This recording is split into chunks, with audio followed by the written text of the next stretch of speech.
What is gaslighting abuse? You may have heard this term before and you're not quite sure what it is, so we're going to dive in a little bit to talk about what it is and how to handle it.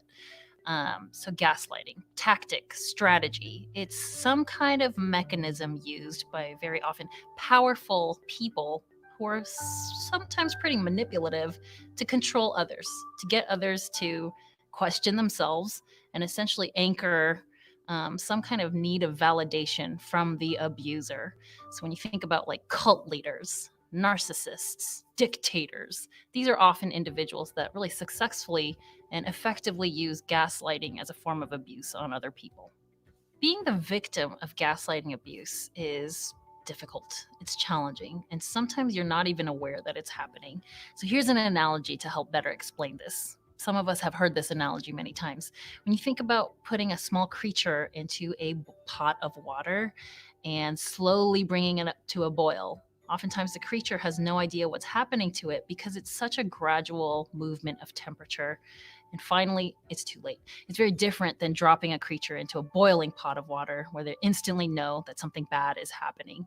So this is the nature of gaslighting abuse. It's a gradual series of events, often seemingly innocuous and small in the moment, but over time, it can turn into a very impactful, in a negative way, form of abuse to control people. So, what is it that we're looking for that people that use this strategy to control? So, people that gaslight, they are often liars. They often just don't tell the truth.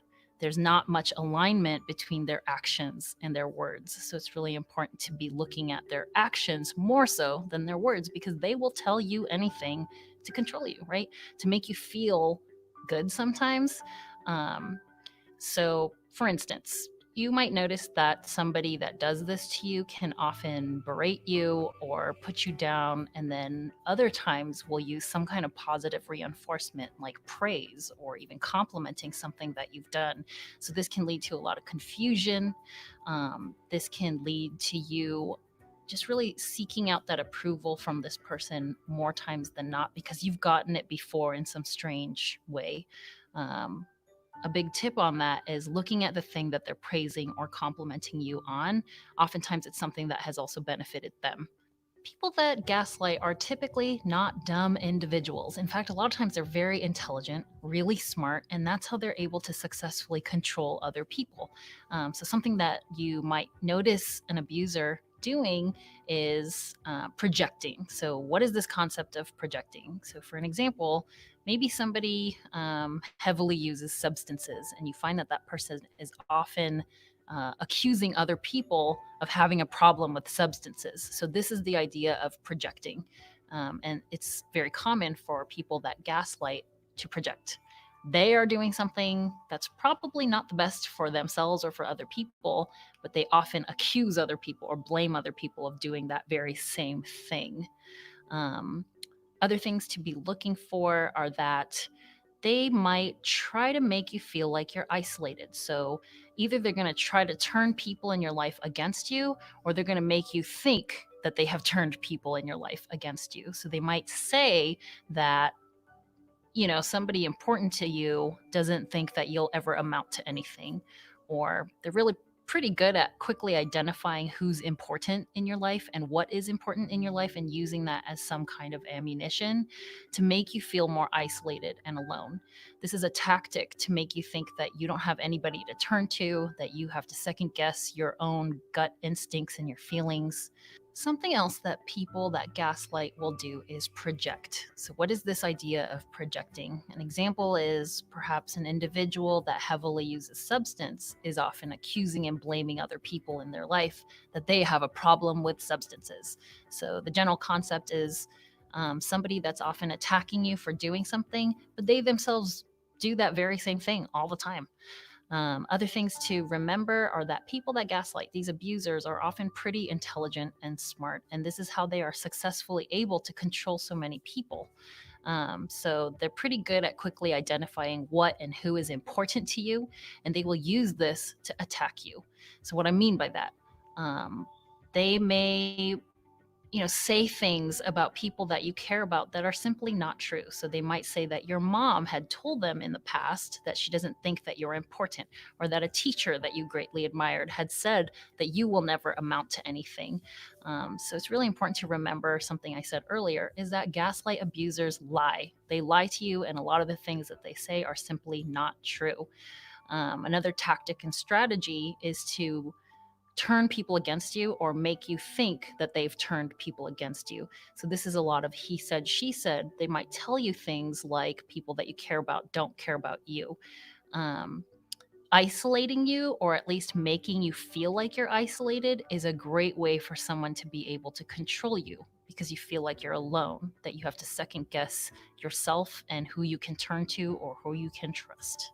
So how are we supposed to handle this if you find that you may be a victim of gaslight abuse? Being cognizant and understanding some of these strategies that we just talked about is a great way to prevent yourself from falling into the tight grasp of one of these abusers. If you find that you're already in there are some things to be thinking about. Gaslight abusers often will deny that they said something, meaning they're going to make you second guess your memory. So especially in like a workplace environment, having physical written records of things will help you maintain some kind of solid memory that you have of them saying something to you or you saying something to them. Other things that can be helpful are seeking out support. So talking to other people that aren't involved in this drama, some kind of outside objective perspective to help you see whether the interaction feels normal to them or it's something that could be a red flag of something. Having a really strong sense of self and building your confidence is also a really good way to better trust your gut and your instincts when it comes to this kind of abuse that could be happening to you. And at the end of the day, we can't really expect any kind of victim of anything to be responsible to make the abuse stop. But there are things that you can do to combat some of the things that are happening, such as, like I said, seeking out support, building on your self-confidence, learning about and practicing strategies to help you become a direct and assertive communicator in order to make sure you're not being stepped all over. If you like this video, please feel free to subscribe to our YouTube channel, where you'll find a lot more content on a variety of mental health topics. And if you're interested in learning more about online counseling, please click the link to betterhelp.com below. Good morning, everybody. Happy 4th of July. It is July 4th, 2020, and we're on a Wakey Bakey. I went ahead and shared this video with BetterHelp. It's going to set the tone to what we're about to kind of explore, because I've been dealing with one in particular, or one specific individual who has now gone to gaslighting me on social media, and we're about to get in on it. You guys are about to see some things up close, some context of what's going on. I'm about to share with you kind of a difference in how I used to deal with racially insensitive people in cannabis, and how now I am dealing with this one in particular person with her racial insensitivity, and she's gaslighting me. She is making videos, has blocked me on social media, and is trying to defame me in a lot of ways, in the sense of telling people I'm a criminal, that I wrote a falsified letter, and I have so much stuff to share with you guys. But this is a Wakey Bakey, so we are going to start it off right. We are going to start it off with a bowl of cherry diesel. Let's go ahead and take that off of the screen. There's the cherry diesel right there. So it's about to get real, you guys. It's about to get super real. I am not going to hide any details from you guys. We're going to put it all out there. And because I just want to show you that, the way I used to handle shit was not the most mature way. I would say about 3 or 4 years ago, not the most mature way. But lately, I have been working on a lot of positive changes within myself. So I want to show how it is different. And with this particular instance, I just want to get the information out there because I have gotten hit up by a lot of people who are saying, you know, this, that,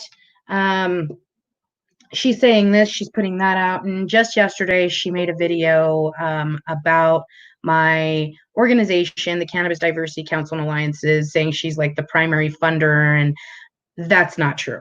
So cheers to you guys. Let's get into it.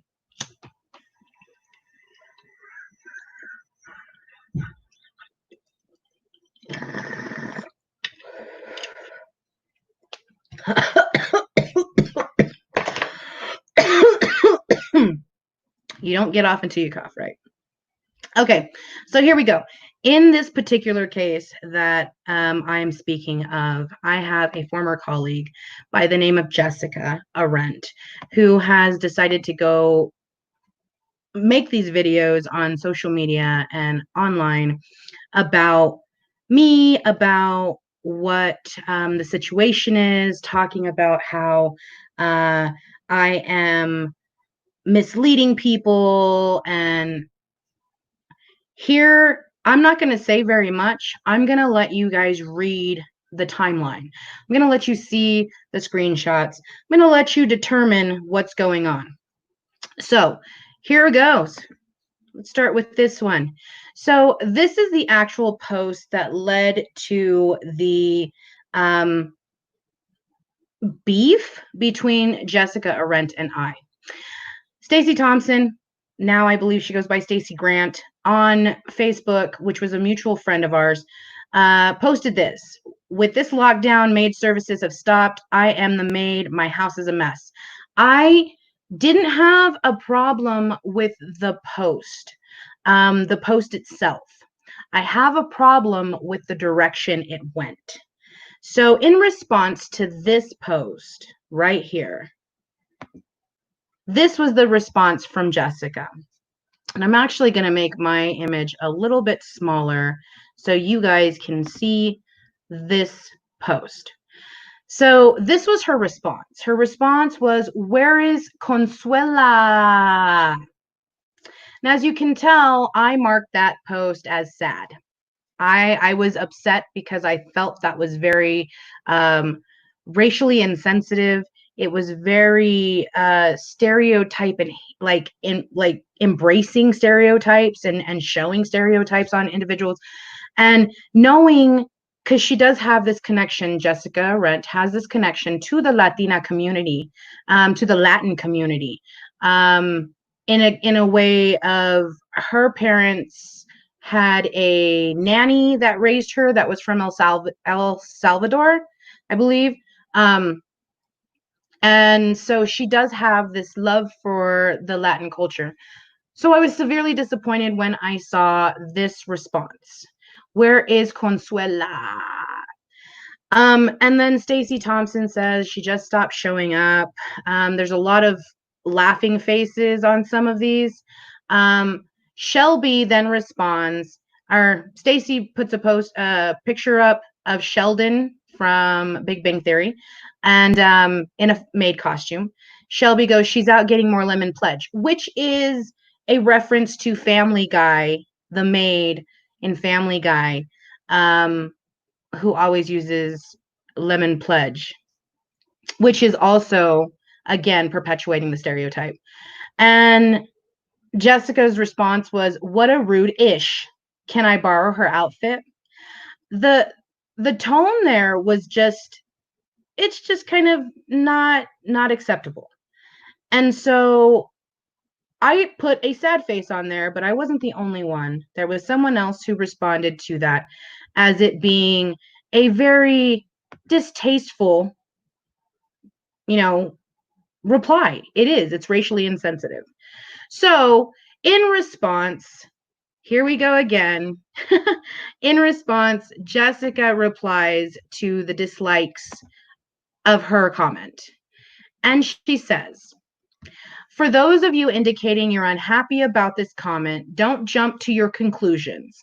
That's really her name." Talking about Stacey's maid. "And if I still lived in Colorado, I would probably have asked, where is Heather?" So please take your offense and get over it. You don't know me. If you did, you would know my mother's last name is Menjivar, which is not her mother. That was her nanny, not her mom. And every Arendt, which is her married name, in my family list is a cousin from Brazil. Stop assuming. Don't judge. Again, Menjivar is her nanny that raised her, not her mother. And every Arendt in her family list, which is her last name by marriage, is from Brazil, according to her. And then Shelby replies, Jessica Arendt, see, I'm such a nerd. I thought you were talking about Consuela off of Family Guy. People just want to offend themselves. I thought it was funny. I did not think it was funny. So that's where this kind of led to. Now, I want to make this very, very, very clear.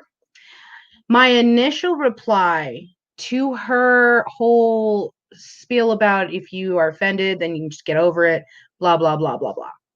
My initial reply to her was one of trying to guide her. Jessica and I had a very, what I thought was solid relationship for 4 years. We referred each other clients. We helped each other out. She would ask me for advice when it came to her dealing with her kids and her ex-husband. We were family, and that's what I thought. So when I approached the response to her comment, I tried to respond as sensitive to it as I possibly could and not be a total ass like I would in the past. So I responded, Jessica Arendt, I disliked it because it's offensive. Even if it is her name, it brings up and highlights the anticipated stereotypes when discussing the maid. If you don't like that people took offense to it, then you can take your dislike and get over it as well. Lemon Pine Sol comment was in reference to the maid on Family Guy, which was created based on such stereotype on purpose.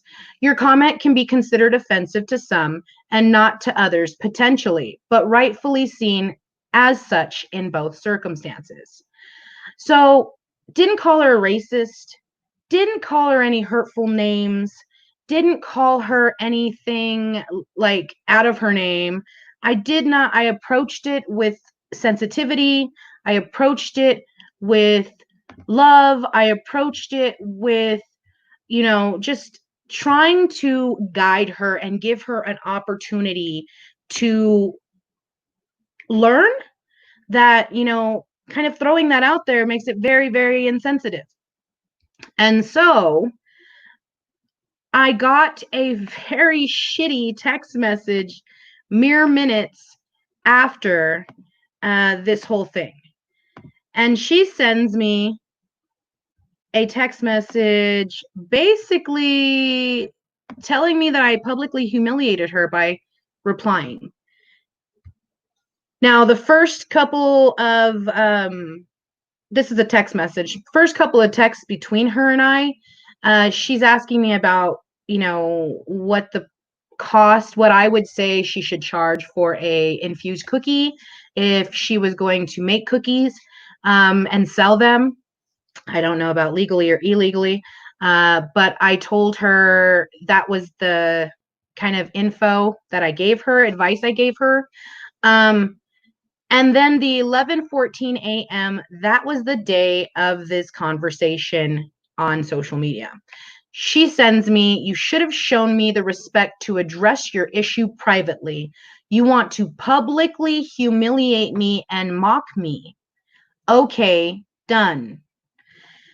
So I was like, what in the hell are you on? Like, I tried to be as nice and as polite and as sensitive to the whole conversation to try to give you some insight on how it could be offensive, how it could be hurtful.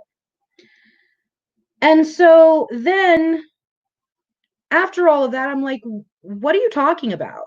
Literally, I don't know what you like. I'm trying to understand what's up. So I ended up having, later on that day, I had a post that came up to offer some insight to Latinas in the cannabis space, because there is a Latin organization that is giving business funds for Latinas to start businesses in cannabis. And I came across that info that morning too. So I had made a post about Latinas reaching out to me to find out more information about that grant program. And so then I get messages from her husband out of nowhere. And he starts commenting on the thread. He says, "This is manipulative. You went at my wife for racism publicly. Then you misinterpreted her intent and blasted her. When that wasn't enough, you posted to Latinas to see the exchange and weigh in. You who sit on the furniture we afforded you. You who work on referrals from my wife an entire year now, and then you openly attack her for racism and did not call her white label client this afternoon. In light of your passive aggressive being honest, she disengaged entirely. After everything my wife did for you and your family, you did this. She did not set out to destroy you. She was shutting down your call out to mock and embarrass her to your Latin friends. While you openly called her Becky, this is some lying horse shit right here. And by the way, thanks for actually doing the job for my furniture.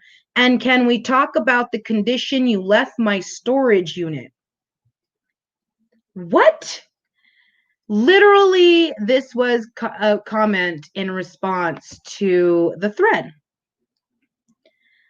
And then he went on. It continued.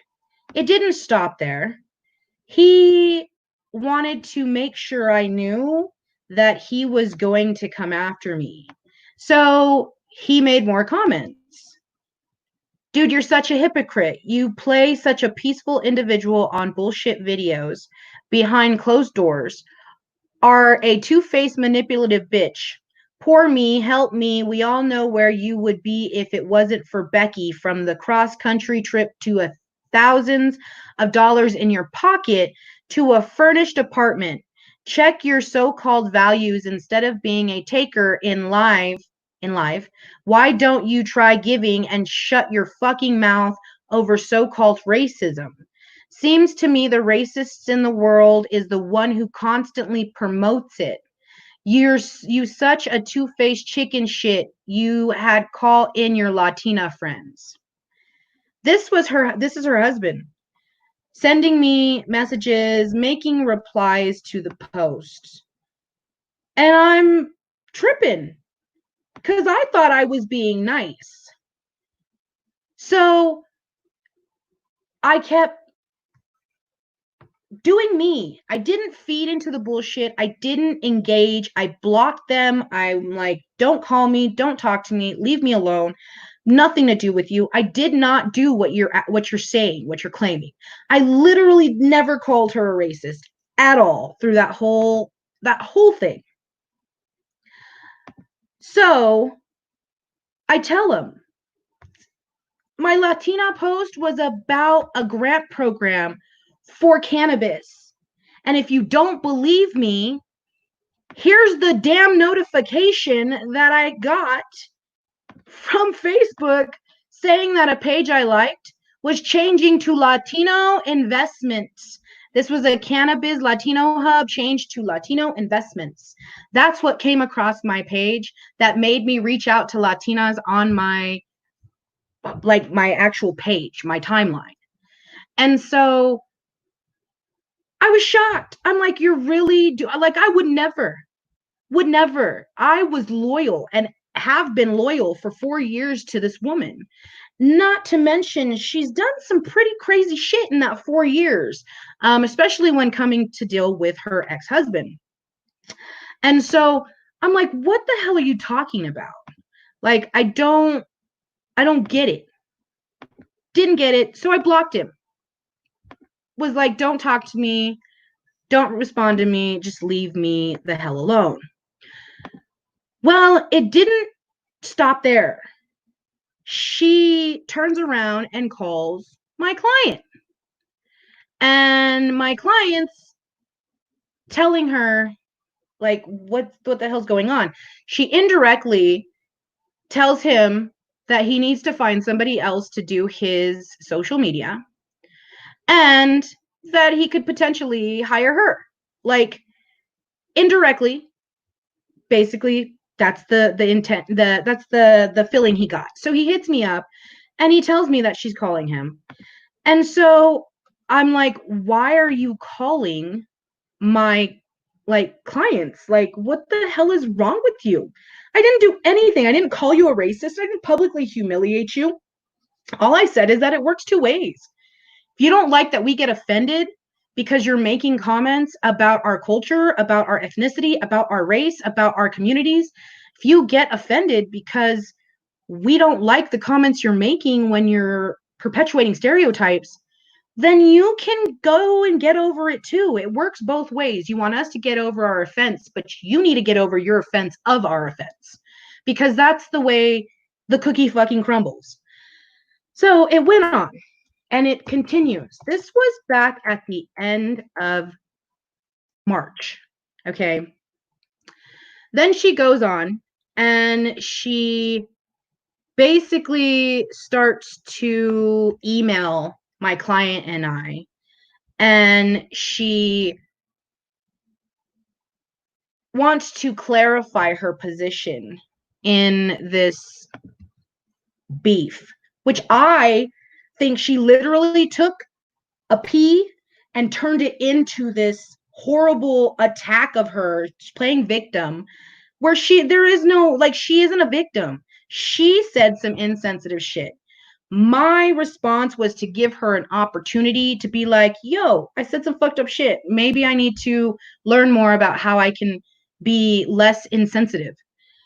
But nope, that's not what happened. Instead, she made several videos on her, after blocking me, she made several videos on her her timeline talking about my business, talking about how I sent fraudulent letters, all kinds of things in regards to she got a cease and desist letter because I had an attorney send her a cease and desist letter, and she started harassing the attorney.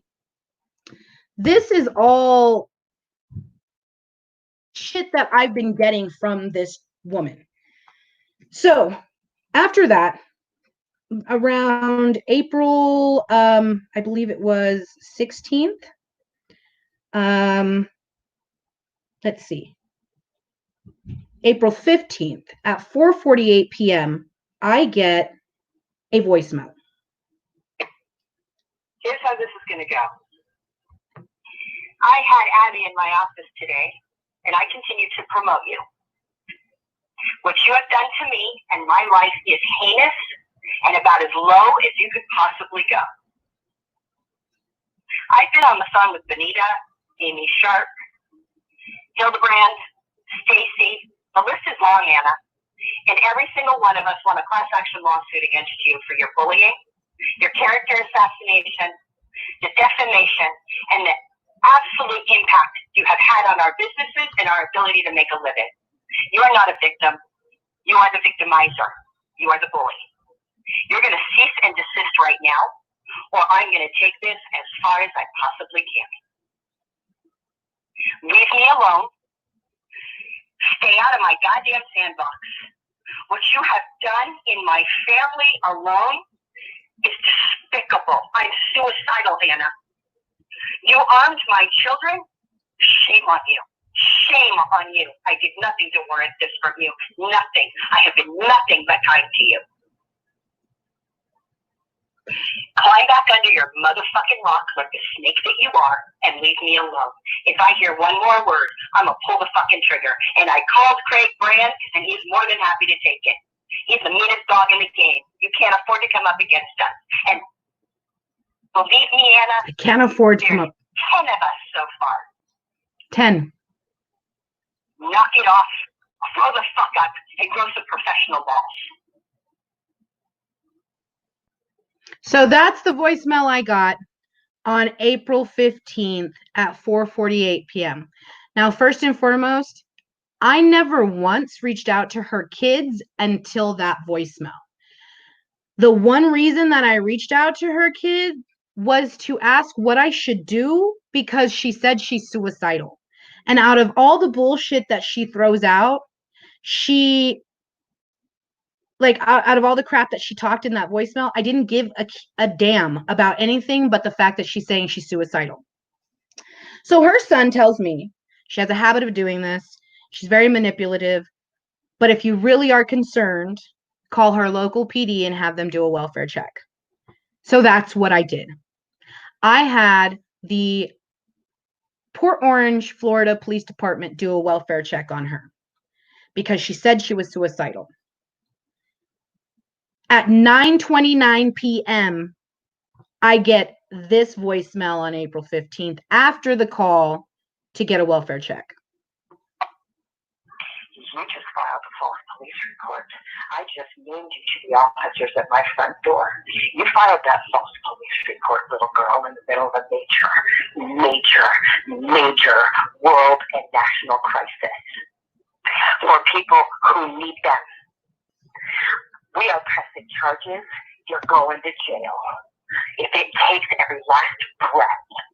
I don't know what is wrong with you, but you are sick in the head and you need help. Shame on you for your life and shame on you for what you just did. Shame on you. I'm going public, little girl, and you're going down. So shame on me for being concerned that she said she was suicidal. Shame on me for asking someone in Port Orange, Florida to go and check on her well-being. Shame on me for even after all the crap that she started with me, I was still concerned for her life. So shame on me for being a good fucking person and wanting to make sure that she was taken care of. So after that, I contacted Port Orange. I had made that anonymous call for the welfare check, and she made statements online. She made statements on here that they gave her my name. Like, what? So I called Port Orange Police Department the next day to file a complaint about releasing my information. The Port Orange Police Department told me they didn't release my information. Said they did send two officers out there for a welfare check, and that she said she wasn't suicidal, that I was making false claims. They noted it, that's what she said. But you guys heard just right now on the voicemail that she said she was suicidal. So my concern with her welfare and having the police check on her welfare, I feel was a good thing. We all know now that she manipulated the situation, because the second call that she sends me, sorry, I knocked over my torch. The second call that she sends me, that she leaves a voicemail for, says that I made a false report. So if I made a false report of her well-being, it was based on the information she gave me, saying that she was suicidal. So that's where that went. Then the next day after I got the 9 o'clock voicemail with threats of going public, with threats of taking me down, I called Port Orange Police Department to file the complaint on the police officers. Give me a second. You'll get to hear the call. The dispatcher told me she was going to have a sergeant call me back and talk to me about the complaint. So I did get a sergeant to call me back. He called me back on April 16th. Just a second. That's June, May, April. Oh, this has been going on since March, you guys. Just hold on. I'll get there. I've got a lot of shit to go through in order to get this call pulled up. So, Port Orange Police. Let's see. Here we go. Sergeant Joseph Rhodes is who I spoke to, that called me back after I talked to dispatch. And Here's the call. 9 minutes long. Oh, this is me calling him back.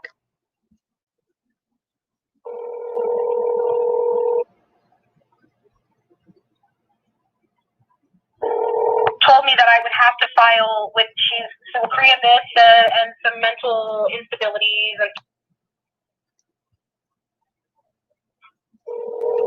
I have. I'm trying to get past the ringing. Hello, this is Ana Izquierdo returning your phone call. Hey, yeah, this is Orla. What can I do for you? So I called this morning because last night, I actually live in Colorado, but I started getting voicemails from a former colleague who lives in Fort Orange. This former colleague stated on her voicemail, which I have, that she was suicidal.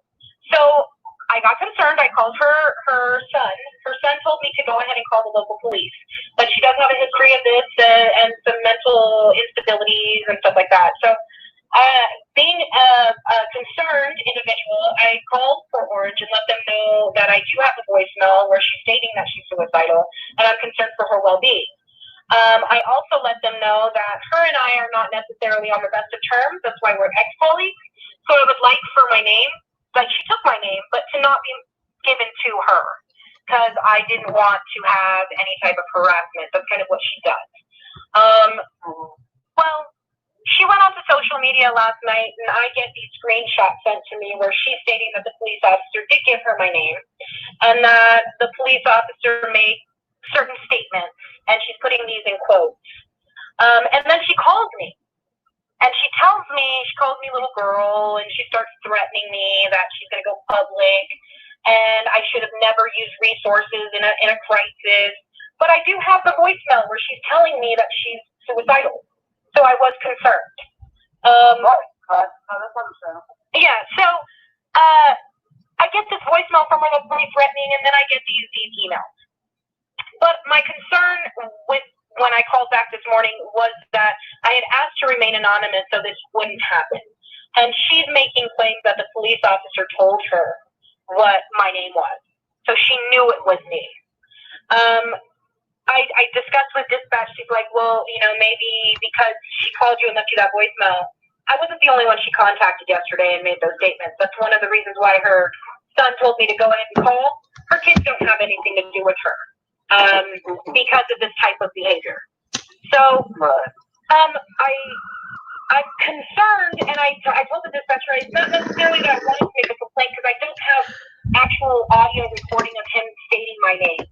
But at the same time, she's making statements and making claims that he told her my name. Well, let's focus on the problem part. Is she calling you now? Oh yeah. So I called my local PD. Okay. I called my local PD because I live in Colorado.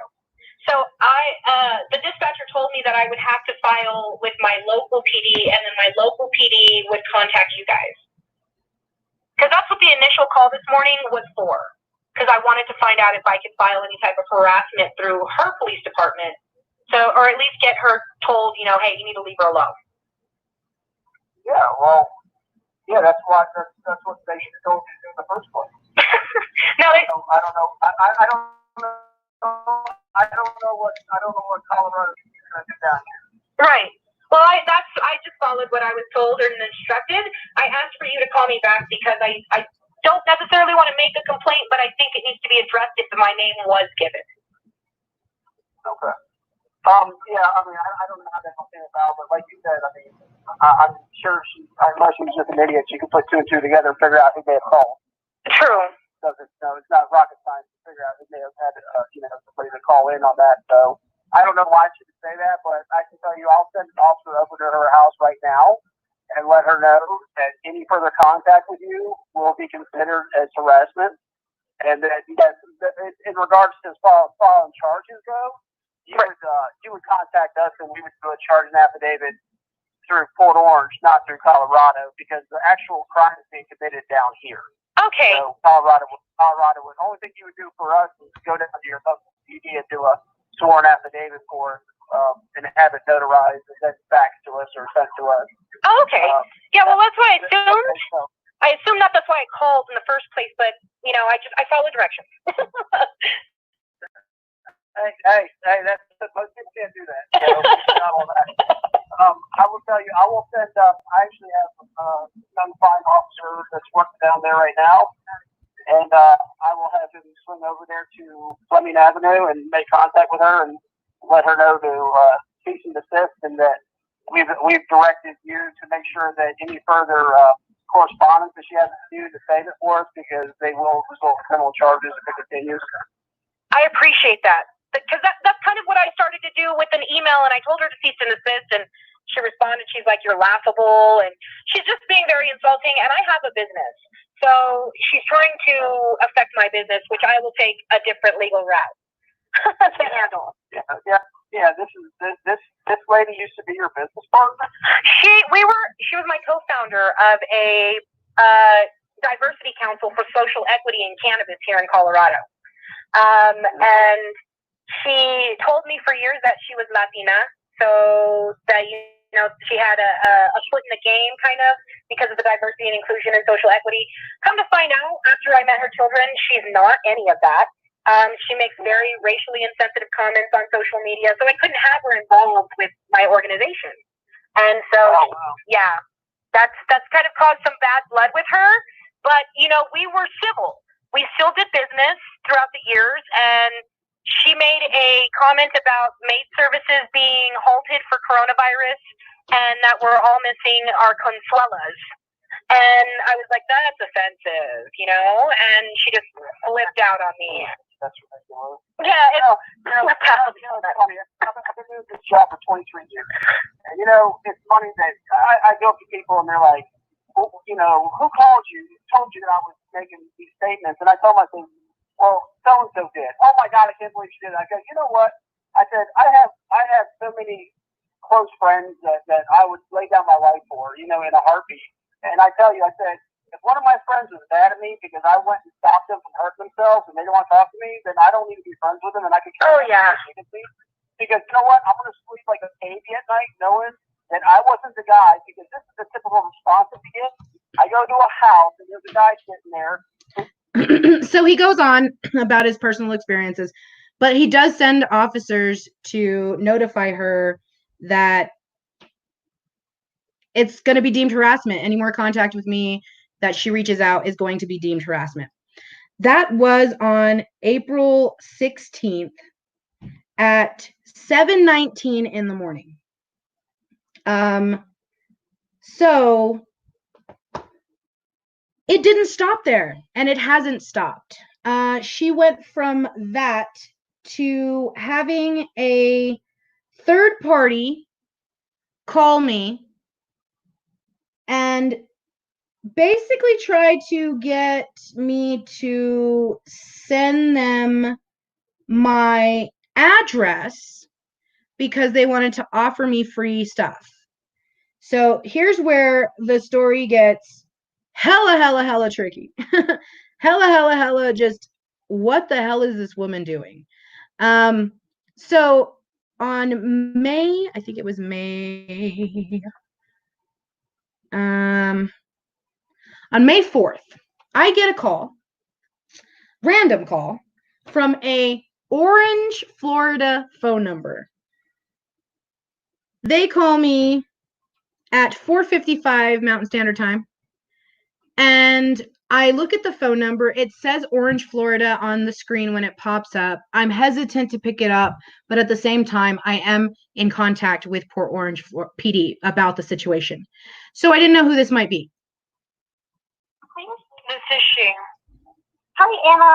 My name is Kat Gavick. I've never spoken with you before. I actually got your name from Terry School, from David Whitehouse. I had gone to pick out an urn for my grandmother. And okay, says her name is Kat Gavick.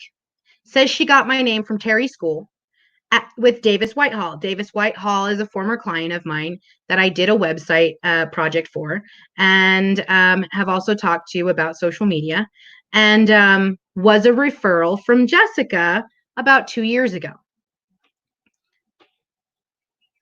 Conversation when I was there because I was kind of distraught, and he was asking me what I did, for a living. And she said she was buying an urn from Davis Whitehall, which is the second largest urn company in the world. She was buying an urn for her grandmother. She was distraught, and he started to ask her what she does for a living. I actually just moved to Colorado, and he's got this chocolate product that's THC infused that has caramel in the middle. And our friends have tried it, and they all love it, and they say it's potent. And so she's telling me that she was describing to Terry that she has this chocolate infused product with caramel in the middle. And here's where I start feeling like this is not what's going on. You'll hear an abrupt just done with the call because I actually hang up on her. But here we go. I just wanted somebody professional to try it and tell me if it's actually good. You know what I mean? My friends can say one thing, but somebody who's actually in the industry, I would rather have their opinion. And so I stop the call. I hang up on her. I hear where she's going. I just want somebody in the industry to try it. I want somebody in the industry who is professional. And so I'm like, she's trying to get me to try her product. And I don't know who this person is. I don't know where this person, like, how'd you get my number? Like, you're saying Terry School, but Terry School isn't in cannabis. Terry School is in urns and cremation products. He's not in the cannabis space. So what the hell? Where did you get my information from? So I hang up and I immediately email Terry School. And I'm like, hey, Terry, I just got a weird phone call. And I wanted to know if you gave this referral. And so I do get a response from Terry via my email. And he sends me, hi, Anna, as far as a referral, I have no idea what you're talking about. Please don't transfer anything to the Wix account. I'll be closing it. Thanks. Take care. I'm like, so you didn't give this Kat Gavick my information. Who is this Kat Gavick? Who is she and why? How did she get my info then? So, of course, like most people, when you're trying to find out who is what in life, you go to social media. So I searched Kat Gavick. And I'm like, who is this woman? So I start scrolling down and bam! What is this? Cannabidiol Life. This is the company that Jessica is the compliance officer for. This is the company that this Kat Gavick woman also works for. And I am just stunned as hell when I see this. This woman literally gives me her name. This woman literally tells me that she just moved to Colorado and that she has a candy infused company. This is Florida, y'all. She lives in Florida. She lives in Orange, Florida. She works for Cannabidiol Life.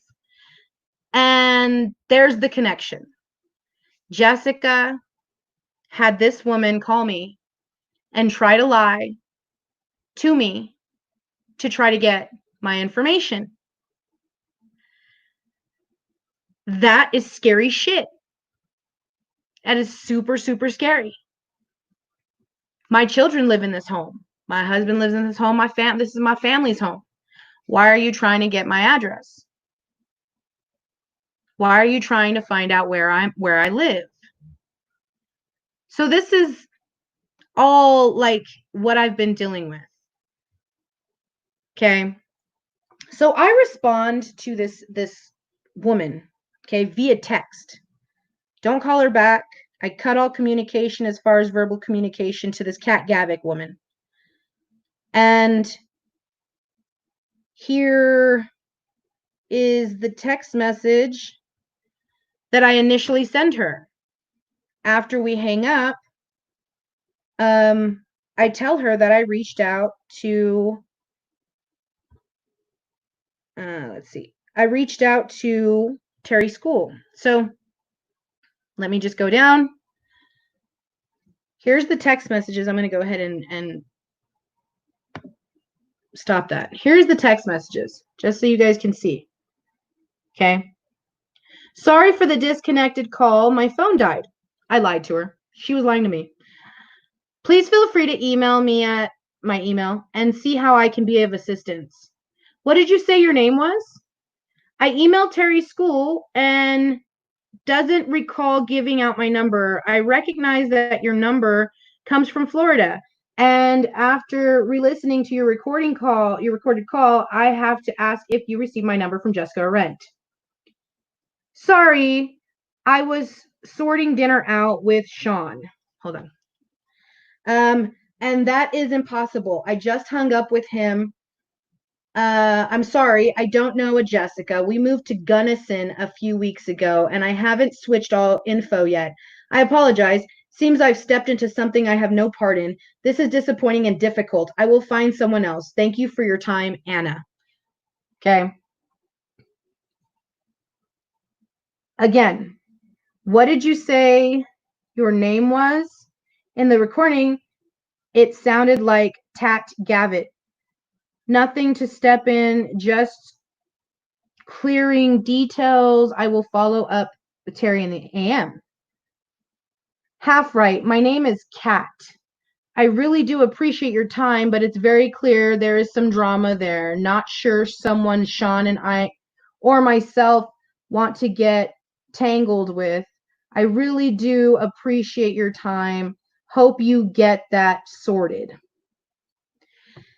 I said a stranger calls me and my phone dies, so I vet the call through the resource, and that means there's drama. That's judgmental, but okay. Good luck with your venture, is what I replied. Okay. Then 2 days later is when I got the email from Terry. I said, good afternoon. I have verified with Terry, and he again denies to know what I'm talking about and does not know a Kat Gavitt. I even spelled her name wrong. Gavitt. I am convinced that you got my number from Jessica Arendt, as your number is in the area, so I've turned it over to Port Orange Police for harassment case linked to Miss Arendt. Please do not reply any further nor contact my number. That was May 6th. June 9th is when I discovered all of this, all of the profile. I discovered that this individual, Kat Gavick, is tied to cannabidiol life and called me. I am very, very convinced that this individual is who Jessica tried to get to harass me, which ended up becoming stalking for the attorney that I consulted with. So it doesn't stop there, though. It never stops. She gets a cease and desist letter. She gets told that she cannot contact me. Then she contacts the attorney. Sorry, I've got like a couple screens up.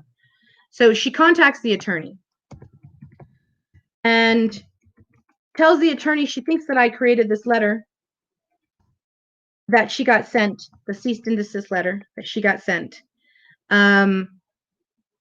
She tells them she believes that I'm the one who created the letter with their letterhead, and that she wants to press charges and all of this crap. Okay. So here we go. We're going to show you some more stuff so you can know all the details. I have Business Legal Shield, which handles most of my cease and desist letters, which handles most of my stuff. Here is the email from my Legal Shield intake. There's my intake number. Yes, my info's on here. Yes, yes, yes. I'm going to show you more of my info. This is the letter that was sent to Jessica to cease and desist. And all I asked and my demand for that cease and desist is to make a public apology for what she's doing. That's it. Just apologize for what you're doing. Recognize that you've taken it way too far and apologize. This is the letter that was sent to her. Okay. She then goes online and tells people that it was a fraudulent letter. She goes and tells people that I created the letter, that I used letterhead off of the internet. She's telling these people that I am a criminal. Okay. Then she sends me on June 9th, she sends me the screenshot. Okay. And I'm going to blow it up. You might not be able to see it clearly. Let me see if I can take that away. It's of a Rigsby letter. Okay. Hopefully my thing will stay up. Here's the Rigsby letter that she sends me a screenshot of. And I'm going to read it to you. Now, mind you, the letter, the cease and desist that was sent by Rigsby, per my Legal Shield, they're not my retained attorney. They are the attorney that I hired to go through the case and find out if I had a cause for cease and desist. And then they sent her the letter of cease and desist. They also sent her a letter on June 4th saying, "Dear Miss Arendt, please be advised that Riggs Abney Law Firm does not represent Just Ana Co. or Ana Izquierdo. Miss Ana Izquierdo authorized the firm only to write a letter on her and her company's behalf. We are requesting that you please direct all further correspondence regarding this matter to Just Ana Co. at the following address."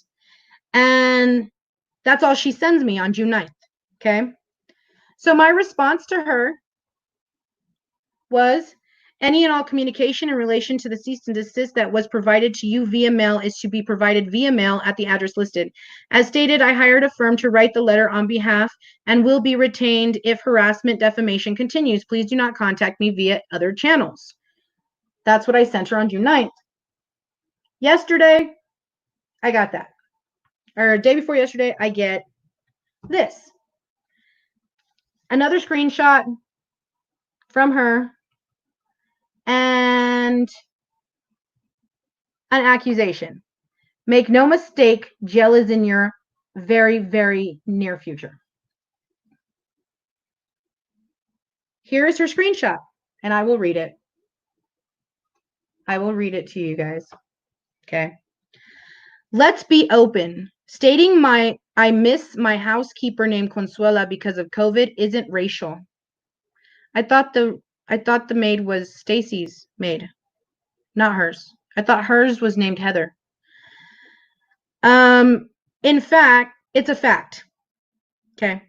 She's a real person, and this woman is batshit and hell-bent to use racism to be a victim. I am one of 12 women. Now it's 12, not 10. She has done this too, but she only tags 1, 2, 3, 4, 5. One of them who I don't even know. She tags Bonita. She tags Amy Sharp, 2 former clients. She tags Jess Turner, a former employee, disgruntled. Amy Hildebrand, who called me a spick 4 years ago. And Jane West, who basically copied and stole my concept of Canna Catwalk and created high fashion in Colorado, which was basically Canna Catwalk with a new name. Those are who she's saying, whatever. She's like, I'm one of 12 women. She has done this too. It ends with me. Anna is done using racism for her false agenda. I never called her a racist. I said she was racially insensitive, that her comment was racially insensitive. Recall, you guys, you saw the screenshots, racially insensitive. Never once did I say she was a racist. Anna is done playing the victim. End of the line. Racism goes 2 ways, and profiling the women leaders of the industry for purpose of extortion, bullying, threats, intimidation, manipulation, and lies ends with me. She's not a leader. She's not even well known. Like, she buys followers on Instagram. Like, she's trying to be an influencer because she wants to make money off of people just sending her products, and she wants to live free off of that. That's been a goal of hers, and I've been trying to help her achieve that goal. Because I actually have 16,000 followers on Instagram. I actually get my engagement numbers pretty high.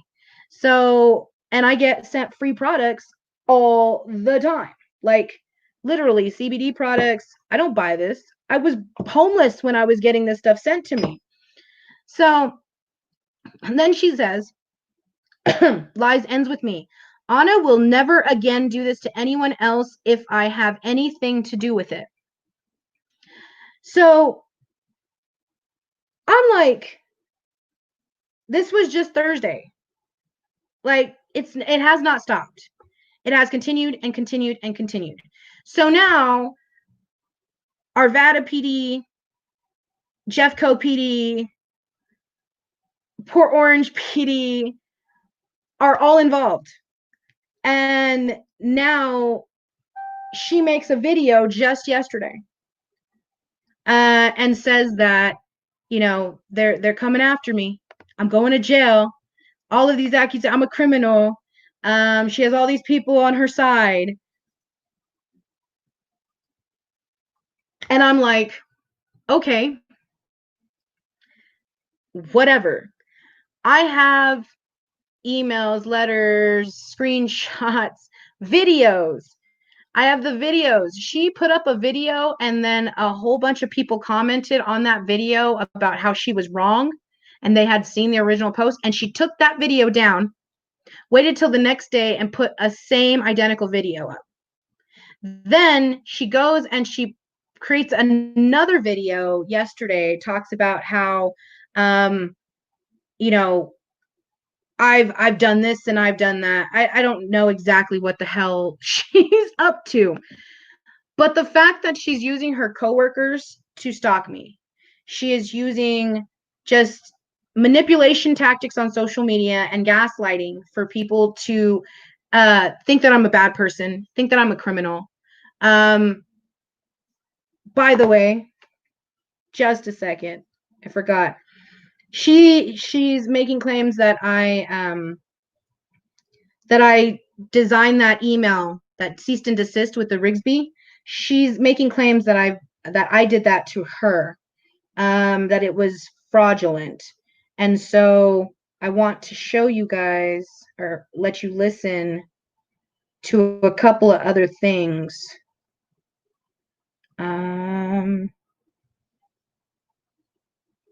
From the provider firm for Legal Shield. I was just calling to give you. Let me find the Legal Shield.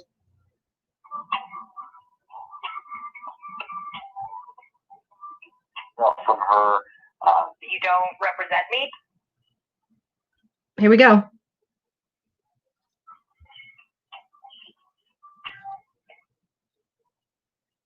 Hi, Anna. Hello. Hi, it's Michael Stoyer, the attorney. How are you doing? I'm all right. I got your voicemail, and I'm not shocked. I actually got a picture sent to me of the letter that was sent from your office to Jessica stating that you don't represent me. She sent me a screenshot of that letter yesterday, or a picture of that letter yesterday. So I'm not surprised that she's been contacting your office.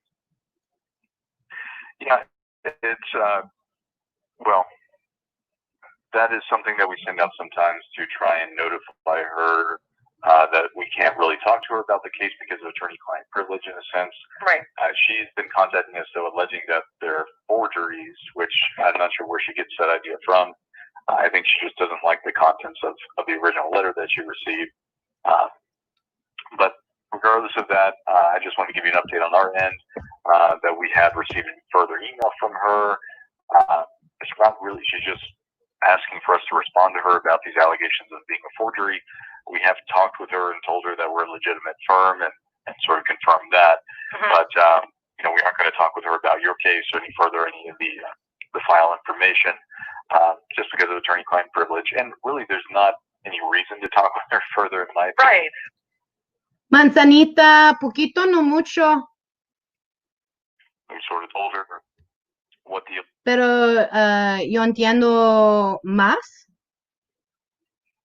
is that she's engaged in, what we're seeking, and at least the letter that I sent doesn't require any sort of response, or we're not trying to extort her of any money or anything like that. So it's I'm hopeful that she will just realize that it's a legitimate letter and leave it alone. I don't really think there's any legal action that she could take anyway regarding that allegation, but if it escalates at all anyway on our end, I'll let you know. She mentioned that she was going to retain an attorney. I don't see any attorney working for her on this because there's nothing to do. Right. But if we're contacted by an attorney, I'll maybe talk with that attorney and explain we are legitimate. But other than that, we're just sort of hoping that she goes away at this point and stops. Yeah, I really do doubt that that's going to happen. I'm just saying that she has a very long history of harassment. I've been in contact with her children, and her children don't speak to her because of this type of behavior. They mention that there might be some mental illness there. But my question is, now she's sending me copies of the letters being sent. She's essentially contacting your office, making claims that I forged. That's what her claim is, because now she's gone to social media again, and I'm waiting for that video to be sent to me. I have a colleague. No, I live in Colorado. Who stated she went back on social media and claimed that I forged. Yo soy chicana, puertorriqueña, dominicana. And that I am causing Pero la vida en the industry Estados which we Unidos. work in, which is the CBD hemp industry. So again, further causing defamation for my business and my character as well. So once I get that, I would really like to know or get some. So she's been calling and harassing them, the attorney. She's been calling and, basically telling them that the letter is fraudulent. And he's like, I don't know where she's getting that from. So this is what I've been dealing with in the back end. I've been up here trying to stay positive. I've been up here trying to motivate, trying to not even bring it up, but this woman does not stop. So I wanted you guys to hear the evidence, read it, see it for your own eyes. There is a post about it, because I wanted to find out if they actually general people consider this to be that. Do you consider it to be racially insensitive? Do you consider it to be inherited stigmas? Do you consider it to be racist in any way? And I reached out to a group called Racism in Cannabis Exposed, and wanted to ask people what they thought about it, because I didn't want to make a pea this size into a big thing like she has. And I had a lot of people. Some people said it was borderline. Some people said it wasn't like systematic. Some people said that, if it was the actual maid's name, then, it was just a bad tasting joke. And my initial response to the whole thing was that it was racially insensitive, and I wanted to give her an opportunity to just be like, hey, I fucked up. I said some fucked up shit. Like, we're humans. And I continue to promote that, to continue to tell you guys that, continue to say, because it's a motivator. It's a motivator to realize that we're going to make mistakes. We're going to say some shit sometimes. It's like, whoa, if you don't take that opportunity to learn about what you're saying and actually change the action, then you're choosing to be ignorant. You're choosing to be an ass. So having love for this woman as a sister, as a friend, as a family member who I thought was, a part of, my very small circle, she totally took something the size took the opportunity of just being like, hey, I fucked up. I said some fucked up shit. Instead of taking that opportunity, she blocked me, had her husband come at me, made videos about me. And I'm like, really? Like, you tell me you're suicidal and I am concerned for your well-being. You in the same breath, call me all kinds of names, a snake, a this, a that, when just 2 days before this incident, we were chatting about what the fuck was going on and how you missed road trips with me. And what the hell? Like, literally, I've been baffled. But I also know this woman, and I know she's an opportunist. I know she's been described as a shark in wolf's clothing. No shit. Like, I knew that going against her in any sort of way may spark this type of behavior, because I know in the 4 years that I have been friends with her, that's kind of the way it was. And she knows that when we first, became friends, it was very, she was always telling me, Anna, you need to calm down. Anna, you need to do this. And so I took like her advice and I started working on it. And I have message after message after message of her telling me how proud she is of me, of how amazing I am, how I'm unapologetically me. And this woman knows me, and I know this woman. So I think it's very foul. I think it's very manipulative how she's doing things. That's great. That's my toilet.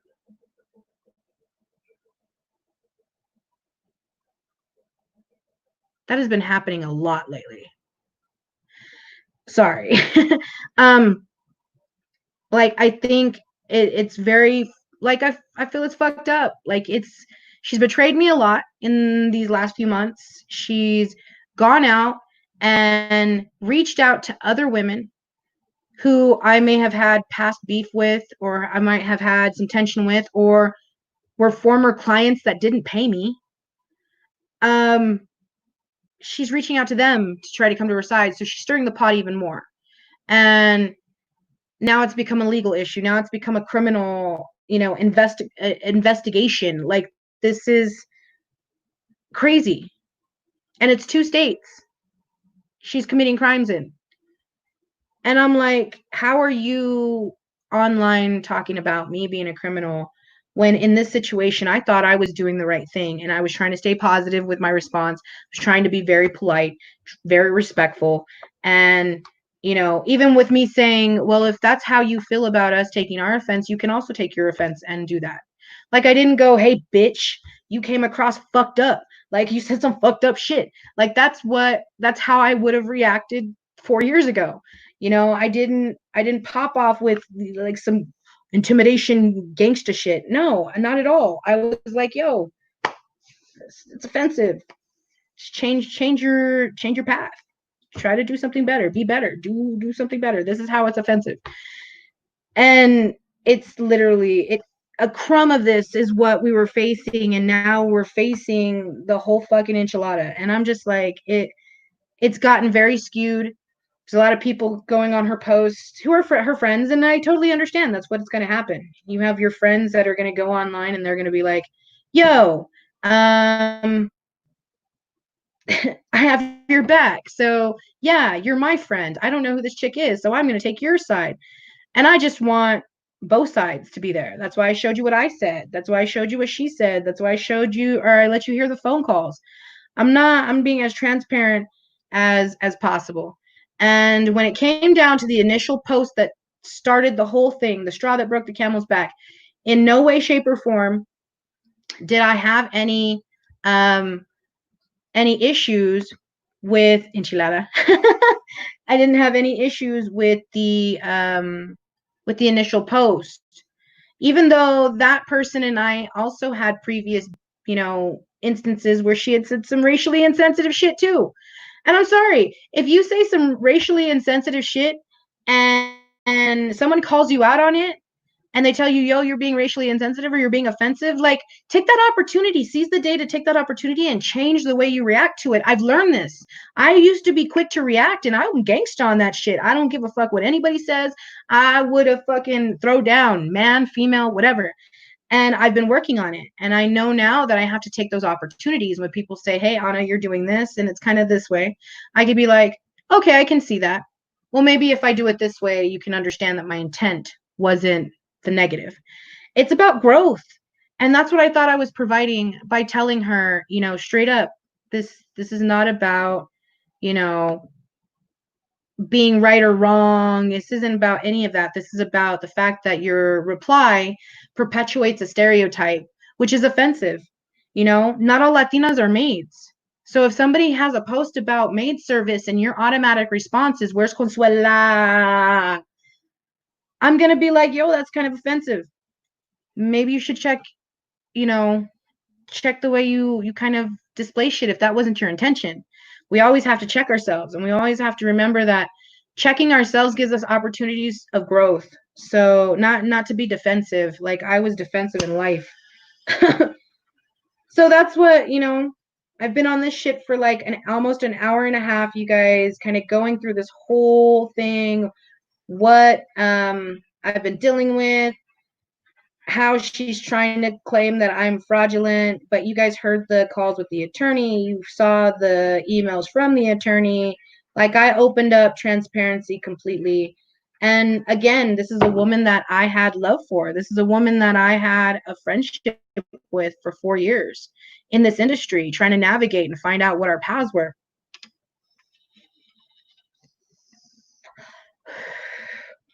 Helping each other out. And anybody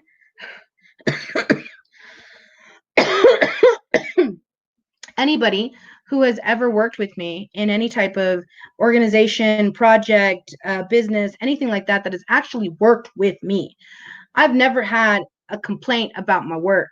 What I have complaints about is my attitude and how there's personal conflicts or personality conflicts. And when it came down to this situation, you guys, I swear, my response, I don't find anywhere where I could have been offensive. And if she felt I was mocking, let's talk now to better futures. You know, yeah, that I think I spoke my piece in this video. I think I showed like where I'm coming from. Like, I really came from a side of love and concern for her, a side of growth and trying to create growth. And she took it a different route. And now it's become really ugly. And there's a lot of people involved that really have nothing to do with it. As far as Bonita, I closed that door almost a year ago, sent her an email, apologized for the way that as a matter of fact, let's just bring this shit up. Like, I sent Bonita an email and I told her that I was sorry for my behavior and the way that I handled the situation between her and I a few years ago. I talked about how I wanted her to understand that I, was immature in the way that I handled things. And I didn't expect anything from her in response. I didn't expect her to email me back and be like, "I'm sorry too, Anna." Like, that was never my intention of, what was going on or anything like that. Sorry, you guys. I've got like burps. So I'm trying to find the email. But I sent Bonita an email and I closed that door, and I apologized. And I told her, as far as I'm concerned, I got to move forward and I got to let some shit go. And so I did. Like, I let that shit go. I did not stand up and be like, "She owes me money still." Like, I didn't do any of that. I let the shit fucking go. And that was almost a year ago. But now that this is happening with Jessica, she's trying to reach out to all kinds of people to try to get her back. And when it's not needed. Like, I'm not, you know what I'm saying? I'm not on that tip. I have laid my head to rest on those issues with those individuals. And I have made my peace with those circumstances. Those circumstances are not associated to this one. And I really hope that it does come out. There we go. I was like, wait a minute. And as a matter of fact, I'm gonna toke. I'm sorry, you guys. I just want to make sure that I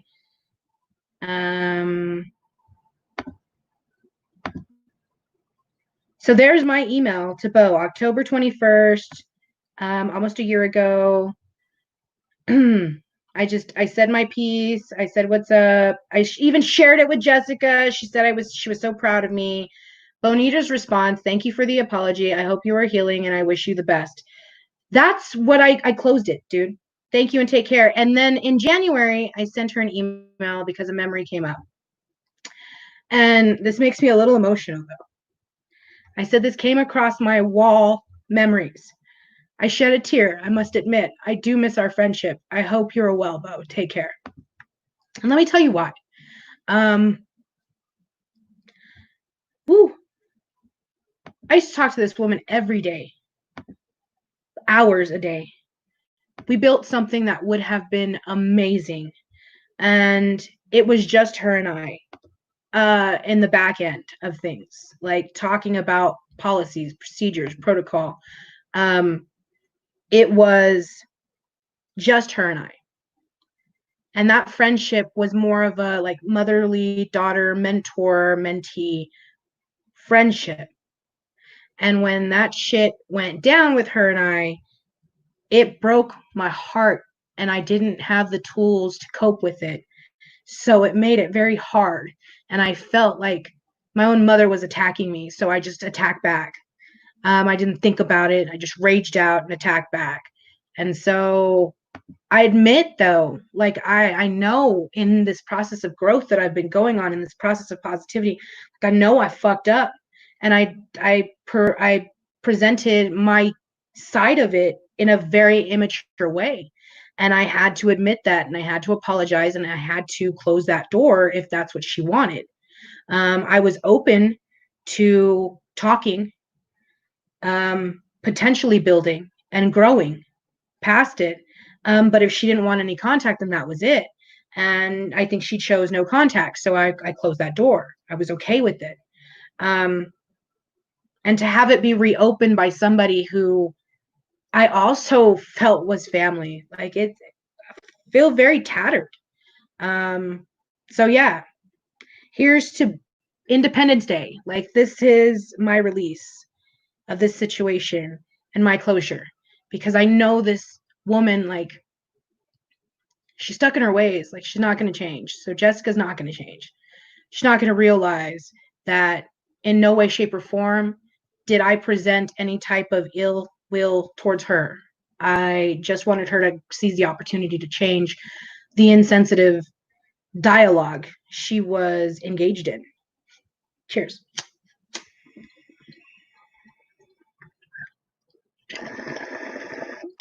So I'm a little heartbroken. But believe me, this heart's been broken a lot. And I can try to navigate and try to move past it. But I really needed to get that release because I've been silent for a minute. This has been happening behind the scenes to my family, to me, to my husband. He always gets the butt end because he gets everything, the tears, the anger, he gets all of it. So I feel a little bit lighter now. And thank you guys for listening. You guys are a huge support. I don't share a lot with a lot of people. So I thank you guys for listening. I thank you guys for being here. No more tears, no more sadness. We're done. This release, it's a little, I'll probably cry after. I'll probably cry after this live stream. But, you know, I can't keep doing this and having the story and the dialogue be skewed. You know what I'm saying? Let's be real with it.